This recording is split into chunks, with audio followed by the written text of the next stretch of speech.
హాస్పిటల్కి కలజోడికి మందులకి అయ్యింది. 3 ఆటోలు కలిపి 20 మందిని పంపితే నేను రైస్ మిల్లో కూర్చుంటే ఆ ముసలోళ్ళు వృద్ధులు ఒక క్లాత్ ఆపరేషన్ కట్టిన ఒక కంటికి ఆ లోపలికి వచ్చి ఈ కన్నుది ఆ క్లాత్ అలా పైకి పెట్టి బాగా కనపడుతుంది, బాగా అయిపోకు మీ ముఖం బాగా కనపడుతున్నాను, కానీ ఆ ముఖం కనపడలేదు. ఆ ముఖంలో ఆనందం, ఒక జ్యోతి నాకు కనపడింది. వెంటనే నాకు అనుభూతి, అసలు ఆనందం అసలు వర్ణనాతీతం, అది అనుభవించే వాళ్ళకే తెలుస్తుంది. నేను వదలకూడదు, ఈ వైద్యాన్ని గట్టిగా పట్టుకోవాలి అని చెప్పి ఆ రోజు నుంచి ఈ చుట్టుపక్కల 20-30 క్యాంపులు ప్రతి ఊర్లోనే నేనే పెట్టేసి నేనే కట్టేసి అలాగా చేస్తూ నేను ముందుకి వైద్య రంగంలోకి ముందుకు వెళ్ళటం జరిగింది. అప్పటి నుంచి మా అబ్బాయి కానీ అమ్మాయి కానీ మ్యారేజ్లు చేస్తాం, వాళ్ళు ఏం చదువుతారు చదివించాం. వారికి ఎంత ఇవ్వాలని అనుకున్నానో అంత ఇచ్చి, మా మ్యారేజ్ చేసేటప్పుడు కూడా నేను చెప్పాను, బాబు ఇదంతా ఇస్తాననుకుంటారేమో, మీరు ఎంత ఉందని చేస్తున్నారేమో, నా ఆశయం ఇది, నా సంకల్పం ఇది అని చెప్పి చేశాను పెళ్ళిళ్ళు. మా అబ్బాయి అమ్మాయిలు కూడా చిన్నప్పటి నుంచి అదే నేను చెప్పుకుంటూ వచ్చాను, ఇదంతా మీకు ఇస్తాననుకుంటారేమో, నా ఆశయం ఇది, నా సంకల్పం ఇది. అంచేత ఈరోజు నేను ఇన్ని కార్యక్రమాలు ఇంత భారీగా ఏం చేయాలన్నా నాకు ఆ చిన్న నాటి నుంచి కూడా ఆ స్పేర్ని ఆల్లో కలిగించాను. అంచేత ఇబ్బంది లేదు. నేను సంపాదించింది ప్రతి వారికి ఇచ్చేసిన తర్వాత మా అబ్బాయి రైస్ మిల్ ఇష్టం లేదంటే, నీ ఇష్టం వచ్చింది చేసుకో, ఈ రోజు నుంచి రైస్ మిల్ లేదు కాదు, దీంట్లో రూపాయి ఇది కాదు, నేను నీకు చెప్పాల్సిన పని లేదు. ఇంట్లో ఇక్కడ కూర్చుంటే నేను చెప్పాలి, నువ్వు చేసుకో, నువ్వు బాగా బాగుపడు, భగవంతుడు నేను ఎలా అలా తీసుకెళ్తారు అని చెప్పి ఒక దృఢమైన నిర్ణయం తీసుకుని ఆ రోజు నుంచి వారికి ఇవ్వాల్సింది ఇచ్చేసి కష్టపడాలి, మనం ఏదో చేయాలని 2014లో శ్రీ వెంకటరమణ సేవా చారిటబుల్ ట్రస్ట్ ద్వారా ఒక హాస్పిటల్ నిర్మలా సీతారామన్ గారి చేతుల మీదుగా ఆ రోజు నేను ఒక హాస్పిటల్ ఓపెన్ చేయడం జరిగింది.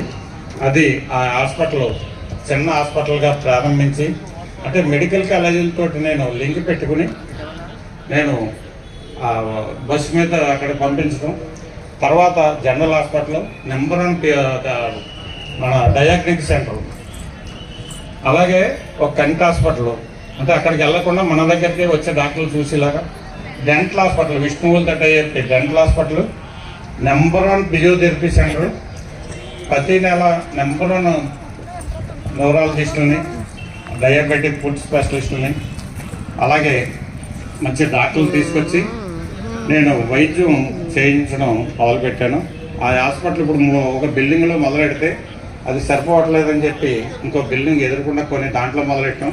ఆ 2 బిల్డింగ్లు సరిపోకపోతే మళ్ళీ అప్పటికప్పుడు ఒక కాంప్లెక్స్ కింద కట్టి మరి అక్కడ వైద్యాలు జరుగుతూ అక్కడ ఉన్న డాక్టర్లు కదా రెసిడెన్స్ ఒక నెంబర్ 1 ఆపరేషన్ థియేటర్, చిన్నది మినిమం థియేటర్ కట్టి అలా పెంచుకుంటూ వస్తున్నాం.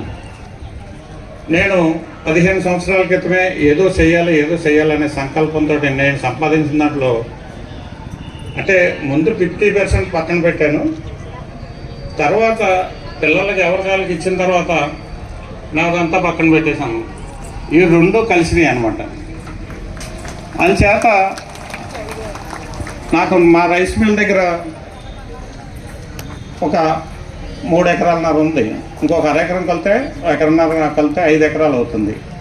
చిన్న చిన్న ముక్కలు ఉన్నాయి, అది హైవేకి లేదు, లోపలికి ఉంటుంది. ఇక్కడే 5 ఎకరాలు దాని 3 ఎకరాలు రాసేసి అక్కడే కట్టేద్దామని చెప్పి ఆలోచన అప్పట్లోని. ఆ ఊర్లో వాళ్ళకైనా నేను అంటే ఈ చుట్టుపక్కల ఎన్నో సేవా కార్యక్రమాలు చేస్తున్నాం, మనకు తిరిగిలేదు, వాళ్ళు ఇంతకీ ఎవరని చెప్పి చాలామంది మేము వెళ్ళి అడుగుతామంటే ఎంతమంది అడిగినా రూపాయికి 3 రూపాయలు ఇస్తానన్నా, 1 కోటి రూపాయలు 5 కోట్లు ఇస్తానన్నా మనసు కరలేదు.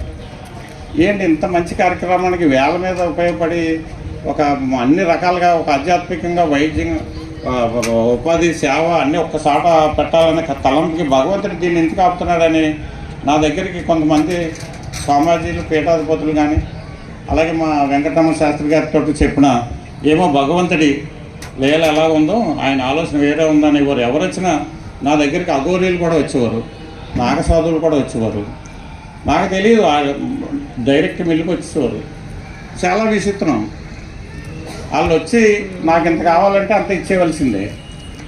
మళ్ళీ ఎవరిది కూడా ఒక రూపాయి ఎవరన్నా నేను పిలిచేవాళ్ళని ఇలా వచ్చారని చెప్పి పిలిస్తే వచ్చేవారు.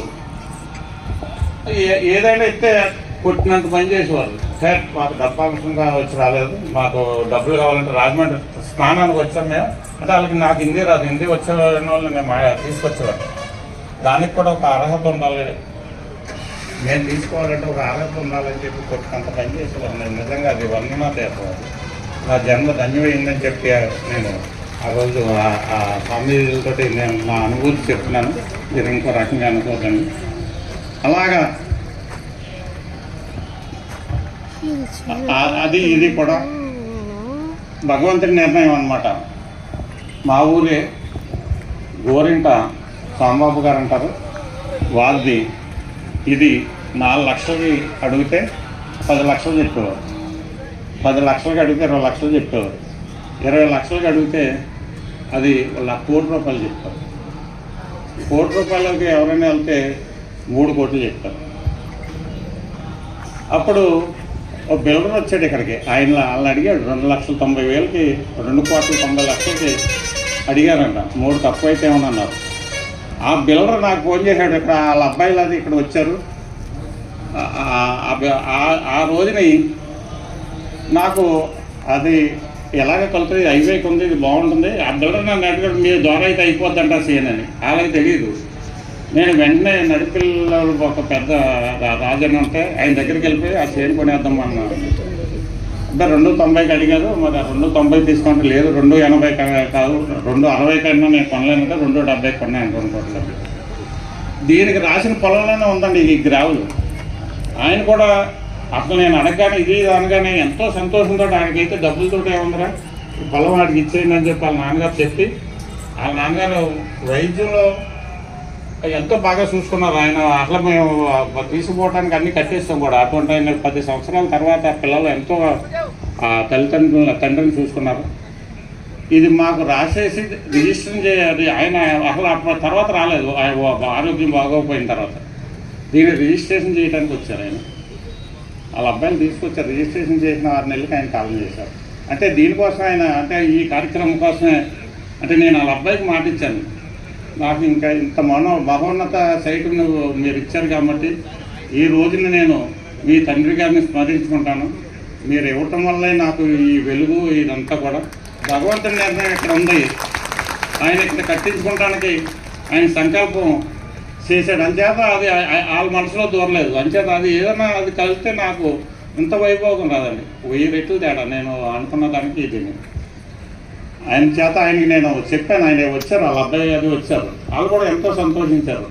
మంచి కార్యక్రమం ఇచ్చానని చెప్పి మరి భగవంతుడి ఆశీస్సులతోటి మరి ఈ మహోన్నత మరి స్థలంలో ఒక సేమ్ తిరుమల తిరుపతి దేవస్థానం నమూనాతోటి ఒక గుడి కట్టడానికి మాకు డిజైన్ కూడా తయారైపోయిందండి. మాడవీధులతోటి మాతాజీ గారితో సేమ్ డిటో తిరుమల